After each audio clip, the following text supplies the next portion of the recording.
Good afternoon, ladies and gentlemen.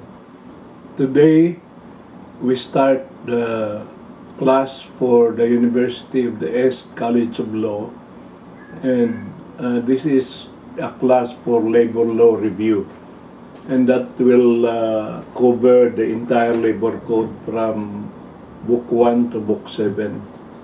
And so today we will start with the fundamental principles, including social justice, police power of the state, and full protection to labor, which is mandated in the Constitution. And so I ask all of you to visit and subscribe to my YouTube channel. Just type USECJBJ, and you will get a lot of video materials for labor and HR, and for your learning about people management and the law that deals with the relationship between labor and management.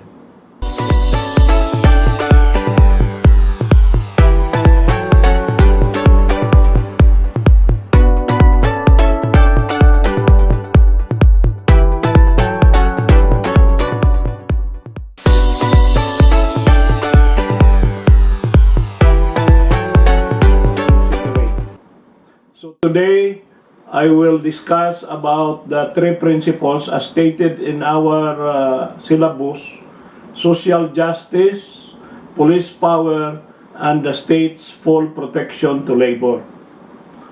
The first one is social justice.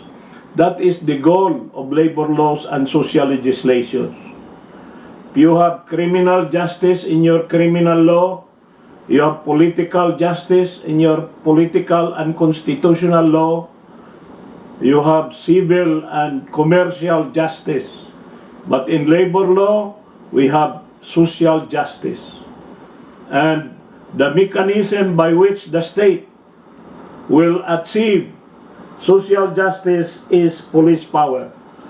Of the three inherent powers of the state, taxation, eminent domain, and police power, the most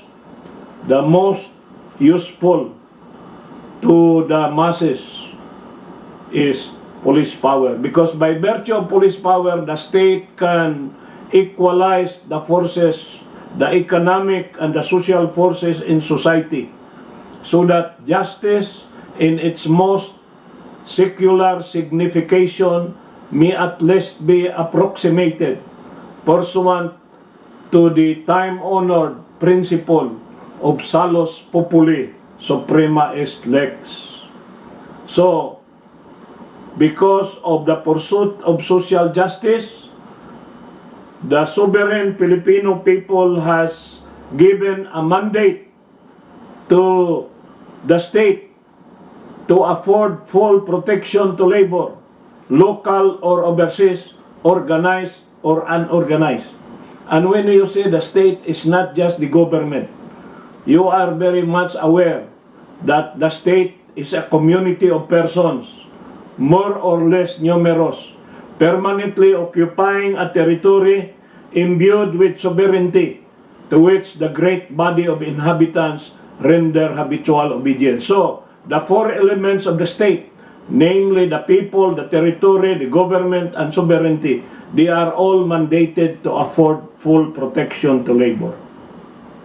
There is no other sector in the whole society that enjoys an assurance by the state, by the sovereign Filipino people, to afford full protection to labor. Only labor, no? They have the special protection from the state. So the mission of social justice is to humanize the law. Gawin nating makatao ang batas. Kasi laging sinasabi, dura lex sed lex, the law may be hard but it is still the law. May be harsh but it's still the law. But in labor law, make it humane. No? Humane. Kaya nakita nyo, sa preamble ng Philippine Constitution, ano ba ang ultimate dream of the Filipino? It is to build a humane, a just and humane society. Ang lahat ng Pilipino ay nangangarap na magkaroon ng isang lipunan, magtatag ng lipunan na makatao at makatarungan. Makatao at makatarungan. Kaya lahat ng mga report ninyo, when you make a report, you always anchor it to this. Even if the report is about illegal dismissal or about unions, you should always have a link with the foundation of all the labor laws. Why is the law like this? It is because there is a mandate to humanize the law and to equalize the social and economic forces. And labor law is just a means to an end. It is not an end by itself.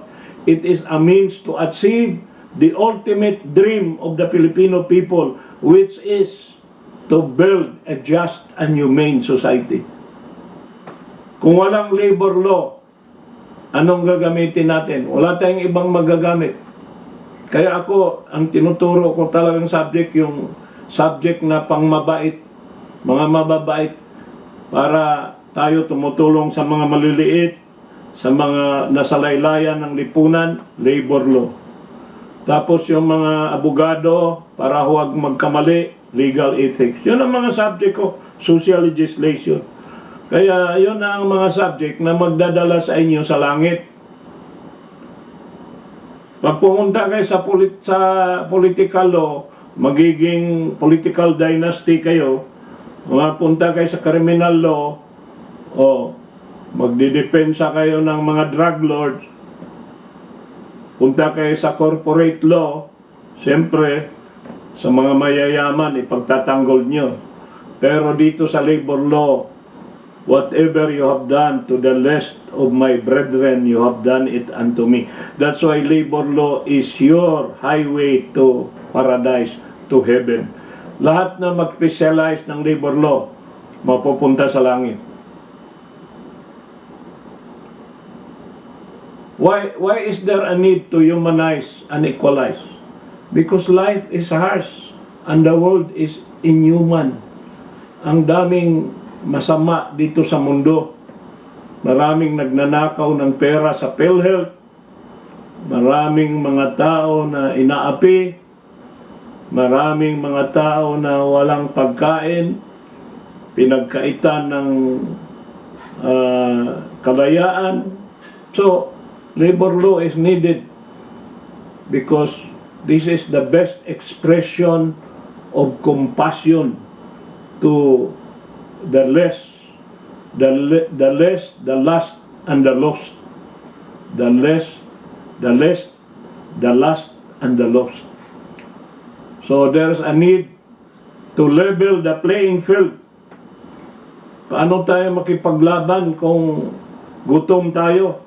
Wala tayong trabaho, wala tayong bahay, homeless, hopeless, jobless, puro less eh. So magtatag tayo ng isang lipunang makatarungan at makatao. Magtayo tayo ng isang pamahalaang magtataguyod ng ating mga pangarap at adhikain to establish a government that shall embody our ideals and aspirations. A government that shall promote the common good. Isang pamahalaang magsusulong ng kapakanan ng lahat.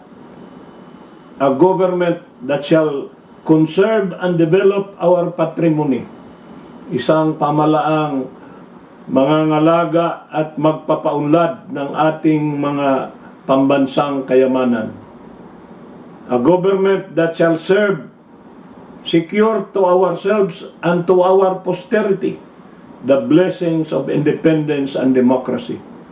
Isang pamahalaang maglalaan sa atin 10 ng ating mga salinglahi ng mga biyayang dulot ng kasarinlan at kalayaan. Iba yung kasarinlan sa kalayaan eh, kasi kasarinlan independence yan eh. Kalayaan is democracy. Under the rule of law and a regime of truth, justice, freedom, love, equality, and peace. Sa ilalim ng mga namamayani ng batas at isang pamunuang may katotohanan, katarungan, kalayaan, pagmamahalan, pagkapantay-pantay at kapayapaan. Ang tunay na Tagalog ng love ay hindi pag-ibig eh. Alam ba ninyo yan? Kasi ang pag-ibig, wala na, ninakaw na eh, pera eh. So, palitan na lang natin ang pagmamahalan. Mas maganda yung minamahal ka kaysa iniibig. Ano bang kaibahan ng pag-ibig at pagmamahal, Mr. Llamas? Alam mo ba yun?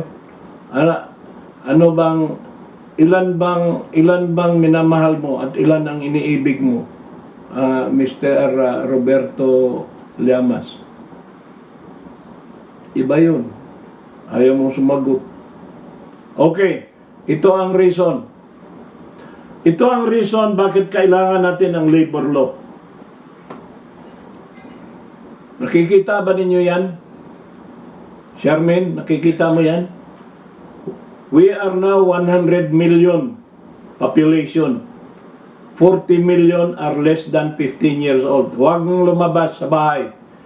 Yung mga 40 million, huwag kayong lumabas. Mga minor de edad kayo. Yung naman mga 60 million, hindi rin lalabas. So wala nang lalabas. No? Kasi senior at saka minor. 60 million pala ang 15 years old and above. So sa 15 years old and above, alam mo kasi, why are you asking yourself, sir, bakit ang cut-off na sa 15 years old? Alam niyo yan? April Rose, Bacaron, do you know why 15 years old? Because under Book 1, ako lang sasagot. Ako na nagtatanong, ako rin sasagot. Ayaw sumagot ni April Rose eh.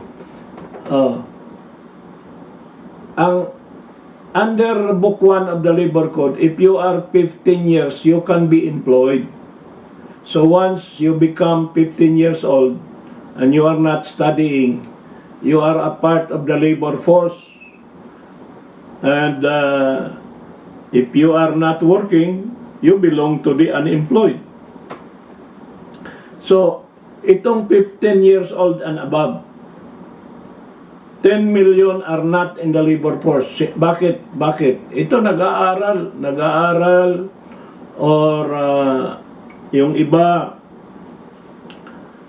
may kapansanan.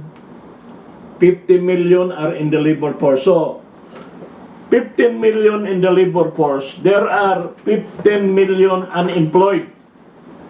Unemployed, underemployed.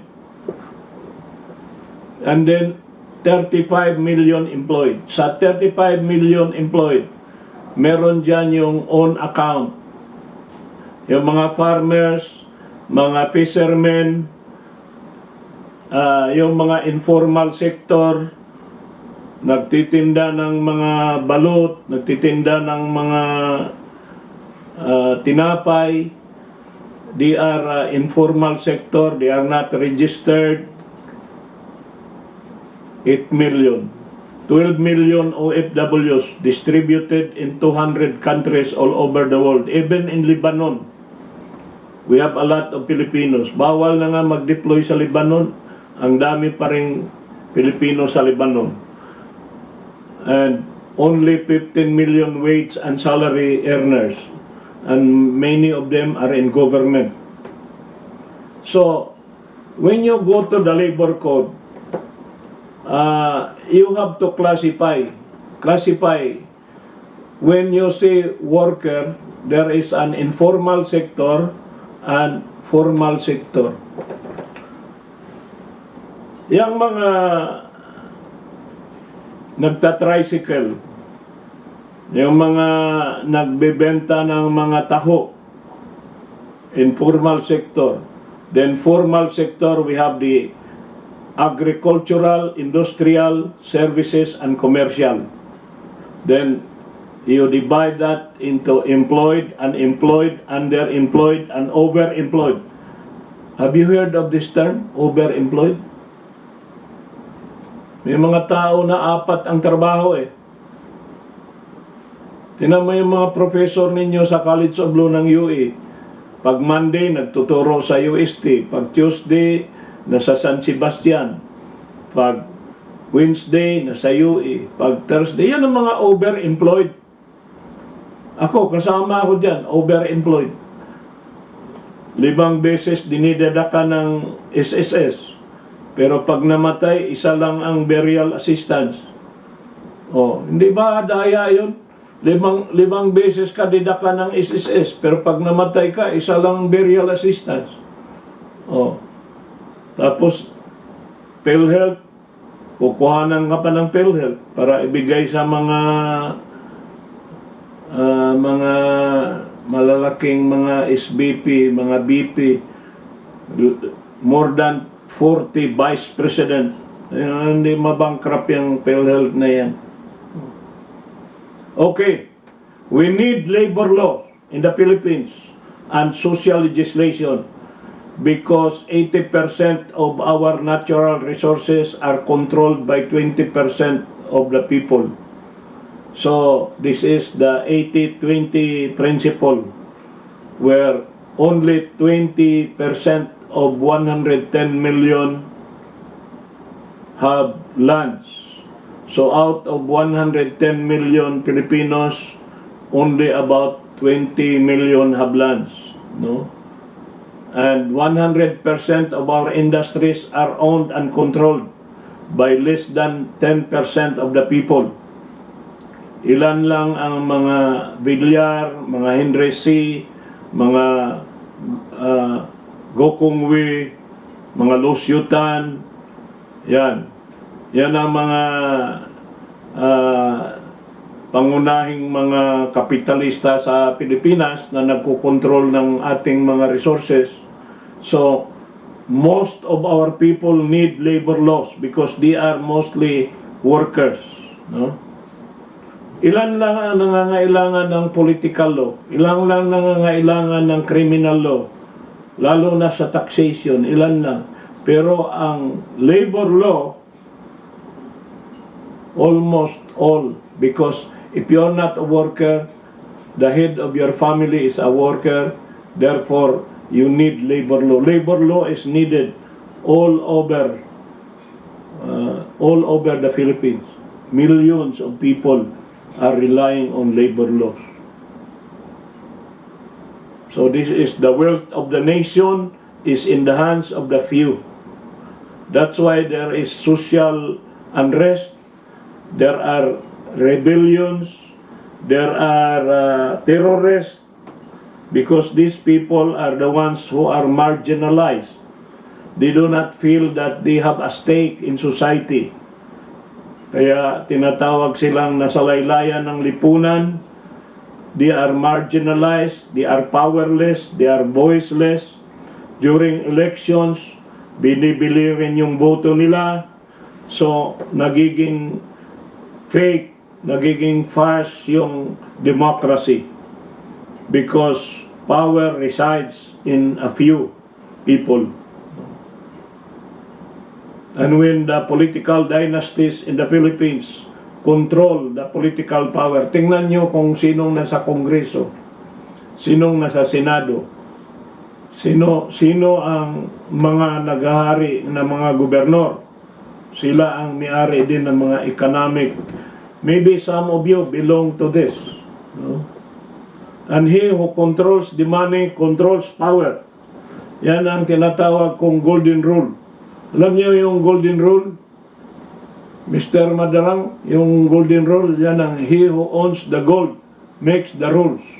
Yan ang golden rule. No? Kung ikaw ang mayaman sa isang bayan, Mr. Arbes, kung ikaw mayaman sa isang bayan, most probably ikaw rin ang magiging mayor. Ikaw may-ari ng pinakamalaking lupain. Ikaw may-ari ng industry.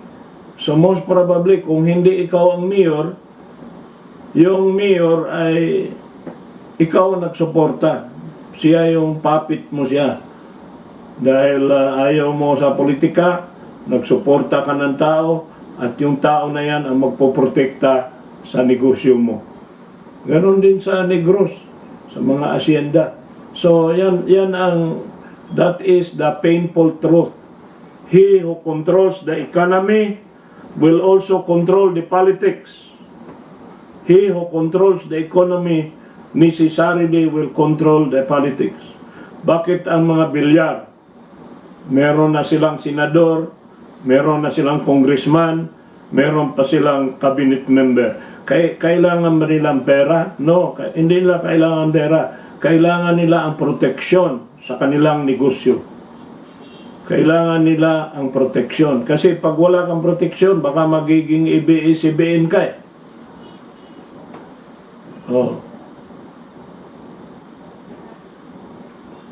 Can you read that, Miss Escorpizo? How then do we build a just and humane society when 40 million of our people are very poor, another 40 million are poor? Next, will the government, which is controlled by the elite, be pushed to humanize the laws and equalize the social and economic forces? Then, only less than 1% of the 110 million Filipinos are controlling the nation's economic and political power. We need labor laws and social legislations in order to attempt some steps towards the ultimate dream of building a just and humane society. And lastly, 40 million are homeless, jobless, hopeless, marginalized, voiceless, and powerless.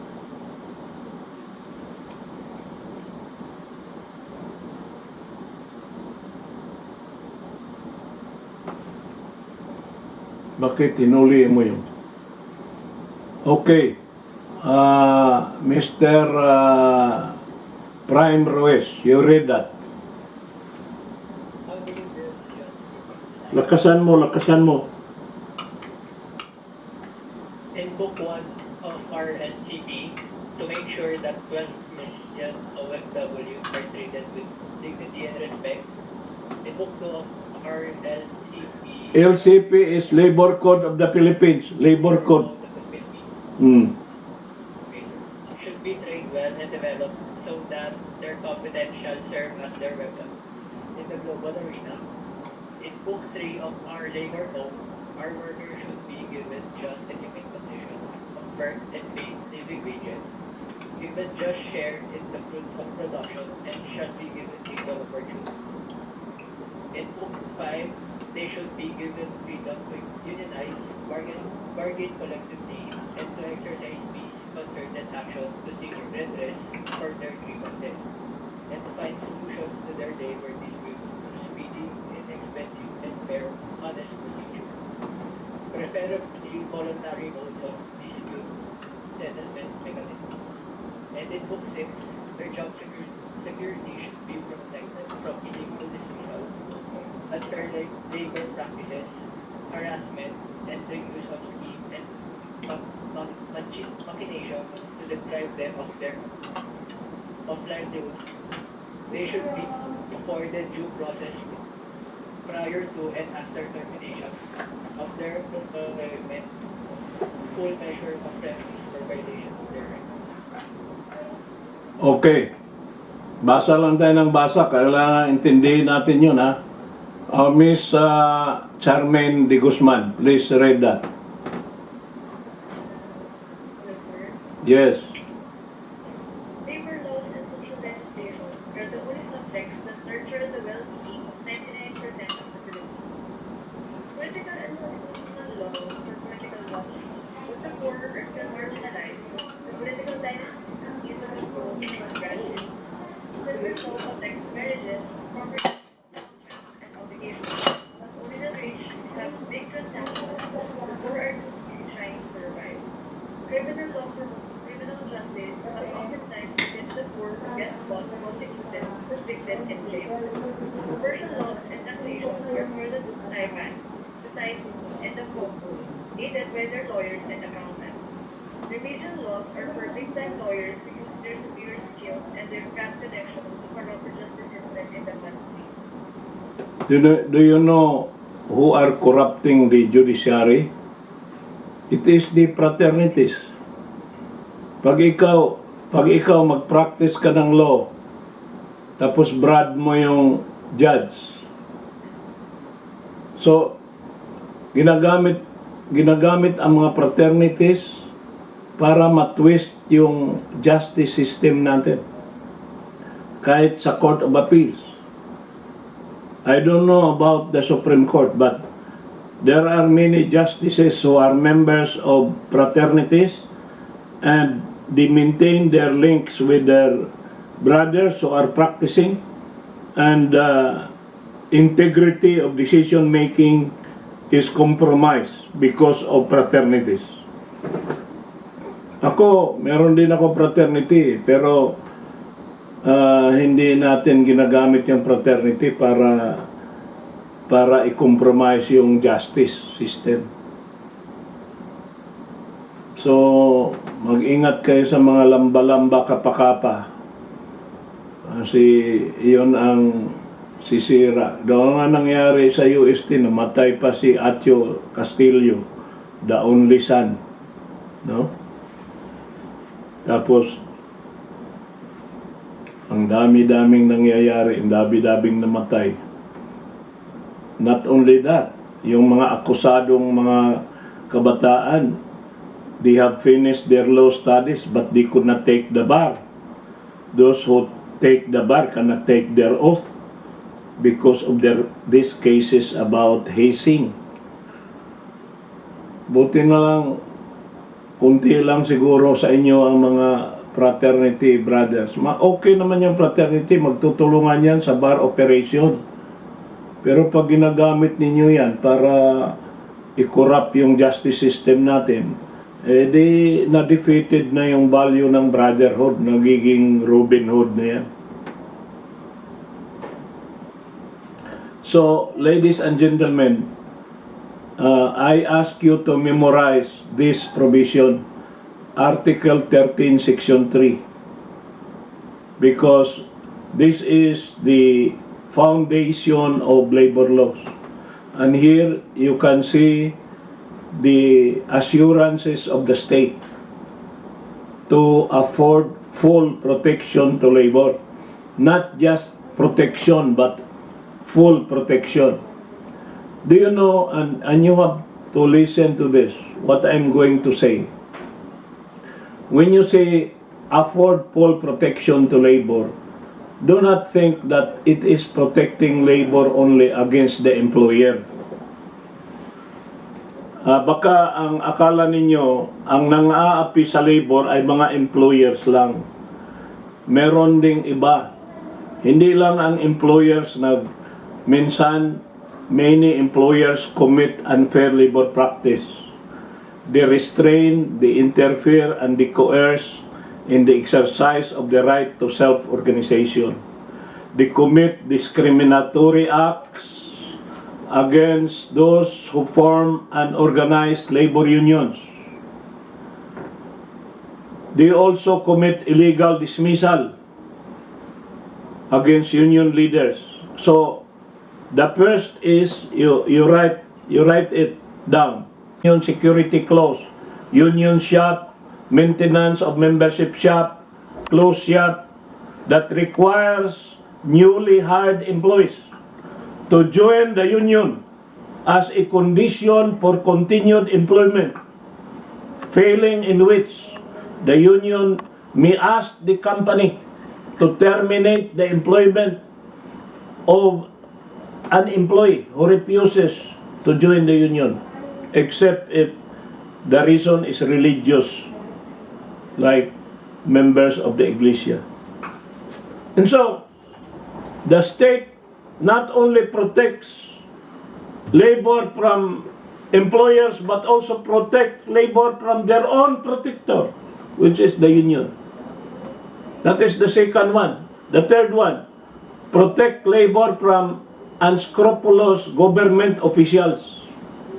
That's why under the Republic Act 8042, the labor arbiters are given deadline to decide cases involving OFWs. Because any form of delay, even if you are honest as a labor arbiter, if you are lazy, you are also committing injustice against labor. And if you commit grave abuse of discretion and even corruption in the deciding a case, then the state shall afford protection to the victim of your injustice against labor. So tatlo na yan, ha? Protect labor from employers, from unions, and from unscrupulous, unethical, lazy, and corrupt public officials. Number 4, legal ethics. Protect labor from lawyers who are unethical, like collecting more than 10% in money claims. In the case of Wilfredo Taganas, a lawyer by the name of Wilfredo Taganas asked the worker to sign an agreement that whatever amount they will get from management, they will divide that amount equally between the lawyer and the client. The Supreme Court disciplined that lawyer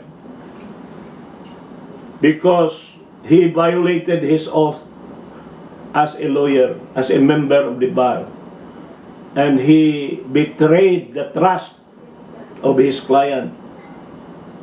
And therefore the state protects labor not only from employers, not only from unions, not only from unscrupulous public officials, but also from lawyers who are unethical. And what is the fifth one?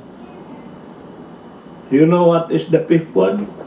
The state protects labor, from the ignorance of labor, from the lack of foresight, lack of skill, naive,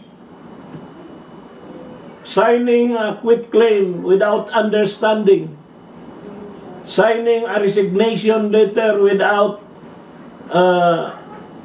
without thinking of the legal implication of what he signed. Despite the signing all these documents, the state will still decide in favor of labor, especially if the contents of these documents are grossly shocking to the conscience of man, and perhaps the consideration is so low as compared to what he is entitled to. And these documents are contracts of adhesion, where all the terms are dictated by management, and the only participation of the worker is to affix his signature. Especially if you are a lawyer, you become a lawyer and you are being used by your client to prepare a document and to compel an innocent worker to affix his signature without fully understanding what is the content thereof. There is gross misrepresentation, deceit, undue influence, coercion, and even intimidation that vitiate the consent of the worker. And these waivers and quitclaims are all declared null and void for being contrary to public policy. So, I have enumerated to you at least 5. Protect labor from 5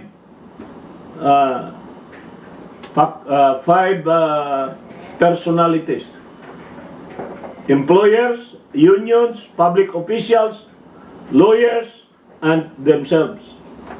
And there are many others like illegal recruiters, traffickers, labor-only contractors.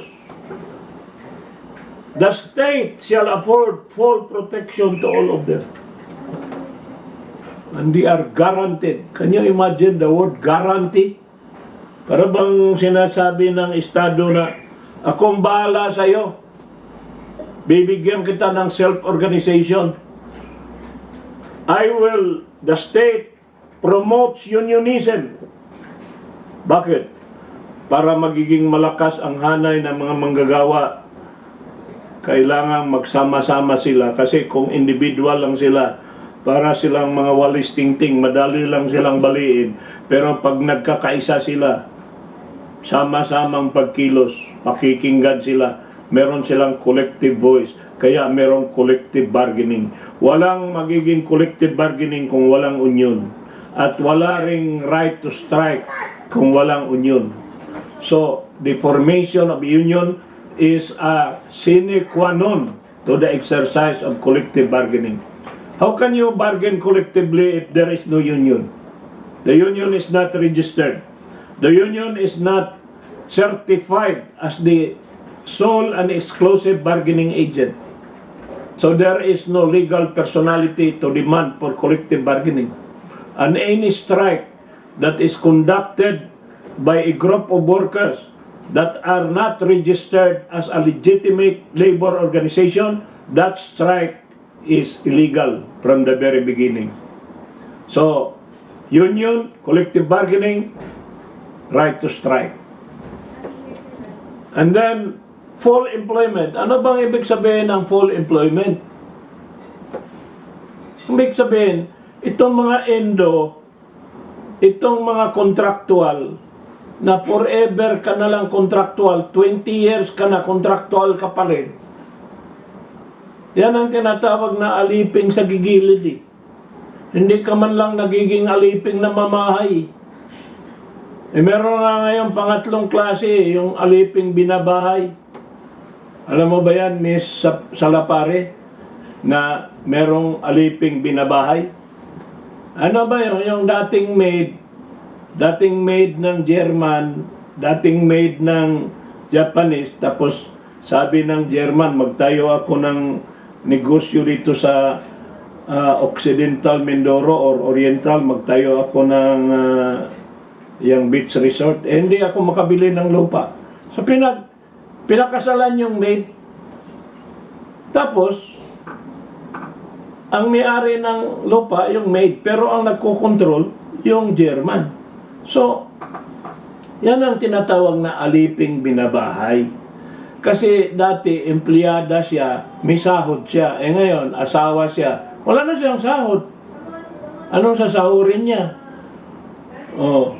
So, ito namang mga kababayan natin na hindi naman ako nagagalit sa mga ganon. Kaya nagkaroon tayo ng mga Pia Worsbach, mga Catriona Gray, dahil nga yung mga babae natin nalahian ng mga mapuputing espiritu, no?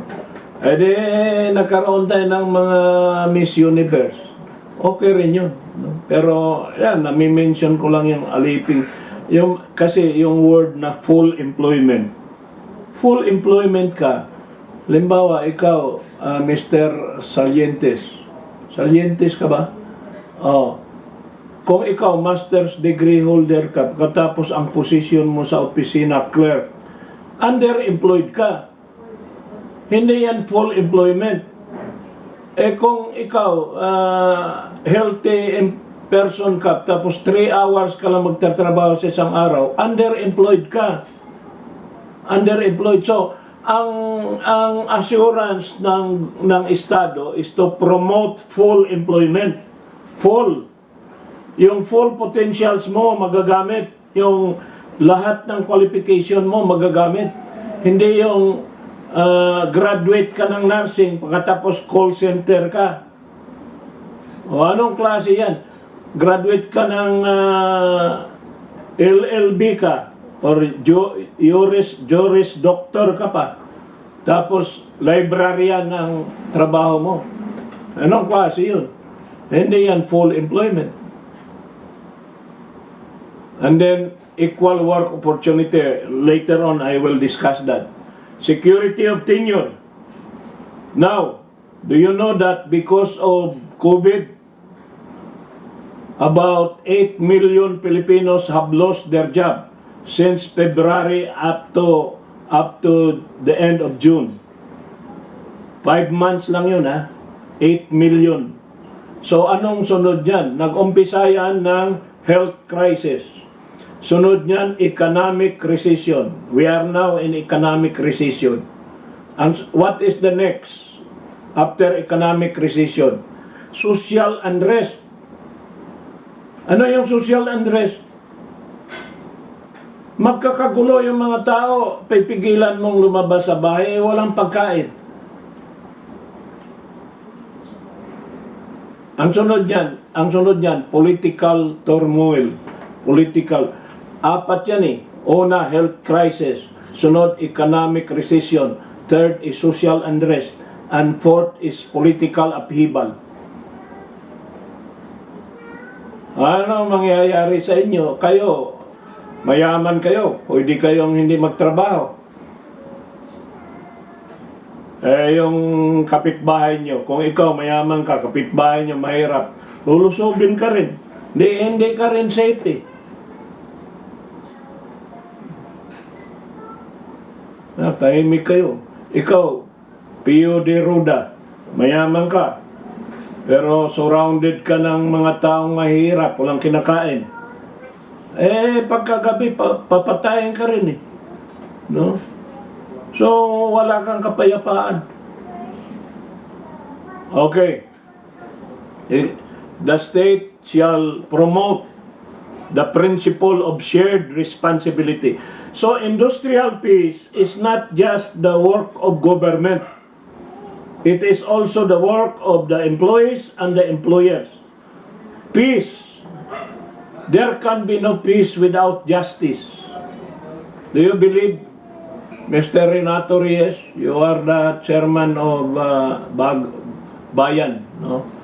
Ang sinasabi, paano tayo magkaroon ng kapayapaan kung maraming biktima ng injustisya? Pareho sa Mindanao. Nobody among you is from Mindanao. Pero nandyan si Miss Mama. Si Miss Mama, Muslim yan. Bakit ba maraming issue sa Mindanao? Dahil ang Mindanao kasi, ang may-ari niyan mga Muslim at saka mga lumad. Dalawa lang eh. Muslim at lumad. Dumating yung mga taga Luzon at taga Visayas. Yung lupa ng mga lumad ay pinapatitululahan. Ang may-ari niyan, ancestral domain yan eh. Ancestral domain eh.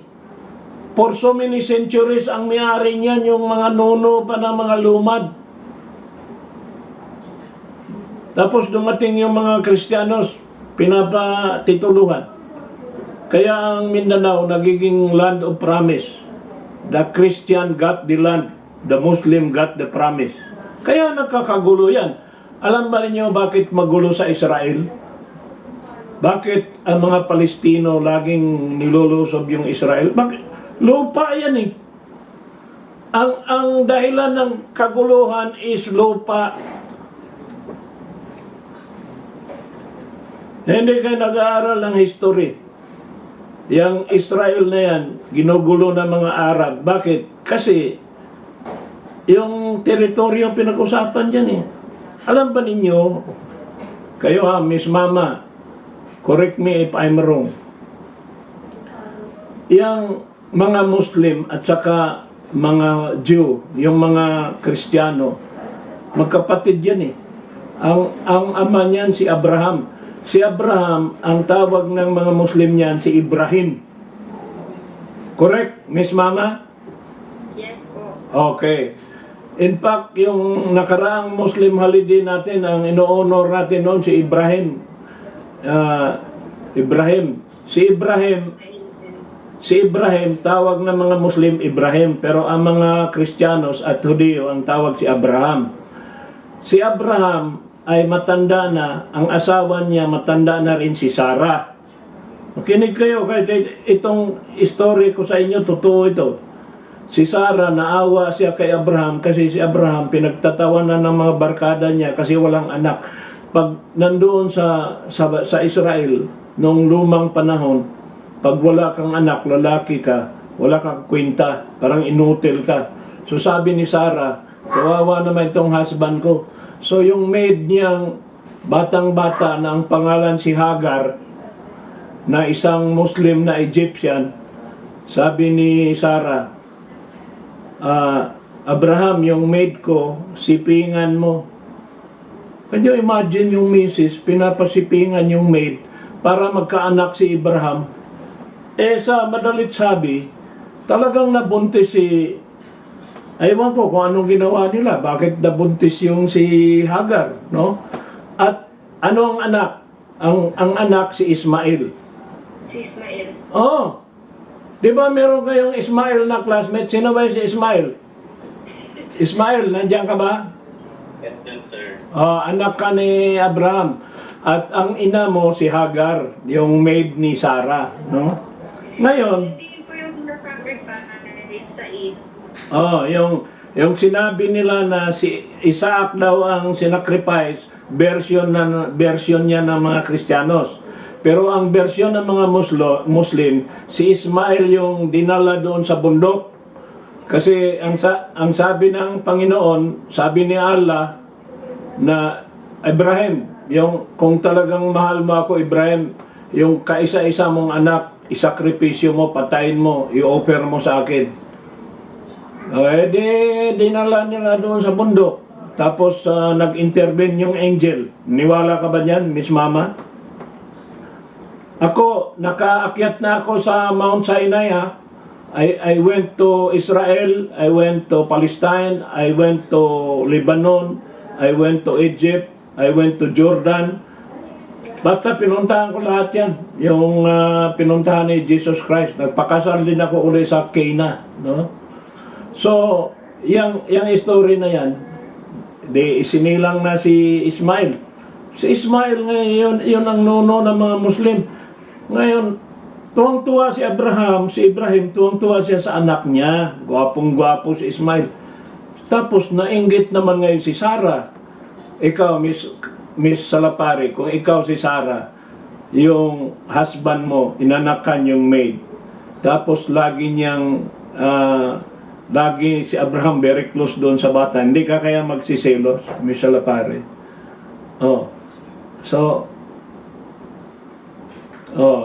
Nagsiselo si Sarah, pinalaya si Hagar. Alam mo, pinalaya si Hagar. Ilang araw ba naglakad si Hagar sa desierto? Kasama niya si Ismail. Tapos para lang may mainom si Ismail. Lumuha si Hagar para yung luha ni Hagar, yun ang maiinom ni Ismail. Naniniwala ka dyan, Miss Mama? Medyo magkaiba na po dyan yung story. Ibang version ninyo, ibang version namin. Okay, whatever. Tapos, Alot the same po. tapos si Abraham, nanganak naman siya ni Isaac. Tapos si Isaac, nanganak kay Jacob. Si Jacob ang ama ng 12 tribes of Israel. Doon ang gagaling si Moses, doon ang gagaling si Jesus Christ, si King Solomon. Si King Solomon, ang sa inyo sa Muslim niyan, Sulaiman. Di ba?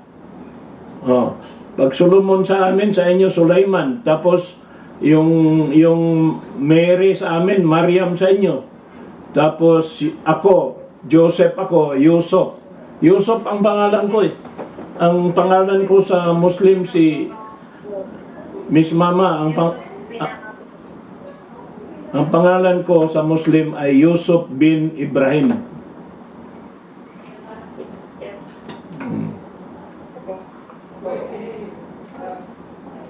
Kaya nung original dyan sa UE, ako ang advisor ng mga Muslim Students Association eh. Merong Muslim Student Association. Ba't ba tayo napunta dyan sa Abraham na yan?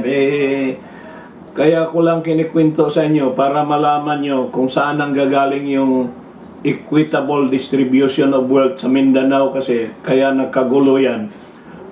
There will be no peace in Mindanao unless the land problem is settled. In Israel versus Palestine, bero mo yung Church of Nativity kung saan isinilang si Kristo, wala na sa kontrol ng mga Hudyo, nasa mga Palestino na. So pag pumasok ka doon, turista ka, ang nagagwardya ng Church of Nativity ay mga Palestine.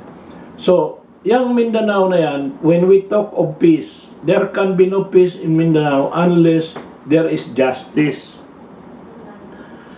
At ngayon lang nangyayari na magkaroon ng presidente na from Mindanao na may dugo pang Maranao. So, masusolve kaya yung problema na yan? Not in our lifetime siguro. No? But at least we understand the roots of the problem. And you better believe me, gentlemen and ladies, there will never be peace if there is no justice. Kung walang justice, anong meron tayo pag walang justice? Ang sagot niyan, justice. Pag walang justice, justice. Oh, naniwala kayo niyan sa sinasabi ko. Pag walang justice, justice. No? So hanggang kailan magtitiis yung biktima ng injustisya? Oh. Yan, social justice. Yan na sa preamble tayo. Sa preamble, yan, balik na naman tayo sa preamble. No? Tapos, the state shall promote. Can you imagine the word shall? It's a mandate for the state to promote justice, social justice. And without justice, there will be no peace. So, mga ilang slides na lang, mag-start na tayo sa introduction natin kasi anong oras na ba dyan, Mr. Lising? Wala na, umuwi na si Mr. Lising? 6:50, sir. Ha? 6:50, sir. Pag 7, tawagin ko kayo sa isa-isa para magsalita kayo. The right of the people. This is about unions. In the Bill of Rights, it is not just union but also other associations and societies. They cannot be abridged unless their purpose is contrary to law. Because unionism is an instrument to empower and strengthen the ranks of the workers. The state promotes unionism. Now, ito, tandaan nyo ito, sasabihin ko sa inyo. When you are an employer and your employee tenders a resignation, can you disapprove the resignation? The answer is no. All resignations must be approved. Do you know why? Because if you disapprove a resignation, that is tantamount to compelling the person to work against his will, and that is involuntary servitude. Kahit nasa sa call center ka, binayaran ka ng 40,000 para hindi ka mag-resign for 2 years. After 2 weeks, nag-resign ka. May power ba ang employer to prevent you from resigning? The answer is no. But you have to return the money to avoid unjust enrichment. If you cannot return the money, you have a civil obligation. But the employer must release you. The employer cannot subject you to arbitrary detention. You can go because involuntary servitude. Even your maids owe you something or owes you something. That is not enough reason for you to hold her if she wants to go. That is, otherwise there is involuntary servitude. So what is the goal of our national economy? It is more equitable distribution of income and wealth. Kaya yung agrarian reform, kaya natanggal si Chief Justice Corona dyan dahil sa kaso ng Haciendal Luisita. So, ang objective talaga ng from Los Baños, Laguna, and yet we are now buying rice from them because we did not focus on sound agricultural development.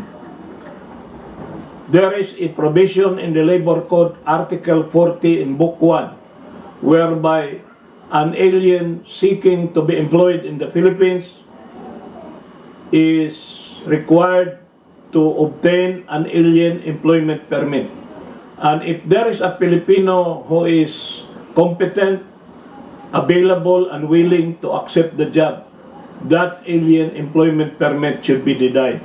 The Supreme Court has already decided the case of General Milling Corporation versus Secretary of Labor Ruben Torres, whereby Tim Cone, at that time still a non-resident alien, was the coach of the Team Alaska, owned by General Milling, was granted an alien employment permit by the regional director, but that permit was cancelled by the Secretary of Labor, Ruben Torres. And that action of Ruben Torres, Secretary of Labor, was questioned by General Milling as an act that is in grave abuse of discretion amounting to lack of jurisdiction. How did the Supreme Court rule on that? Did Secretary Ruben Torres gravely abuse his discretion in canceling the alien employment permit of Tincon? The answer is no. Secretary Ruben Torres was only implementing the constitutional provision as well as the statutory provision in Article 40 of the Labor Code, and that is preferential use of Filipino labor. Kita mo pagka ganun ang mga answer ninyo. Pagka meron kayong tanong sa bar, kailangan ang mga sagot ninyong matapang. The examinee strongly believes, so that when you are wrong, you are strongly wrong. And when you are wrong and you are strongly wrong, you will still be given a point because you take a stand. That is the essence of being a lawyer. To take a stand. Whether you are wrong, whether you are alone, you are willing to stand up for what you believe is right. That is the mark of a real honorable and a lawyer that is with principle and integrity.